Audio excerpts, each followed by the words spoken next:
এবং শাবান এই 2 মাসে আমাদের বরকত দান করে।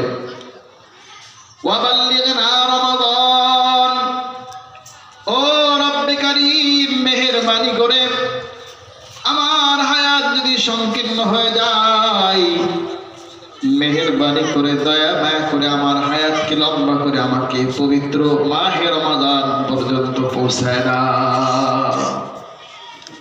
এই দোয়া আরবিতে না পারলেও কমপক্ষে বাংলায় তোমরা করতে পারবো। পারবো কি পারবো না? আওয়াজ করে বলেন তো, পারবো কি পারবো না? পারবো ইনশাআল্লাহ। রমজানের প্রস্তুতি এখন থেকে এভাবে আল্লাহ তাআলার কাছে দোয়া করতে থাকবো। আর এখন আমাদের আজকে মাহফিলের প্রধান আকর্ষক, প্রধান বক্তা উনি স্টেজে এসে গেছেন। উনি আমাদের বাইরে থেকে আসছেন, উনি আলোচনা করবেন। আমরা ধীর স্থির ভাবে মনোযোগ সহকারে শেষ পর্যন্ত আলোচনা শুনবো, শেষ মনোজাত করে যাবো ইনশাআল্লাহ। পারবো না আমরা ইনশাআল্লাহ? আওয়াজ করে বলে একটু ইনশাআল্লাহ।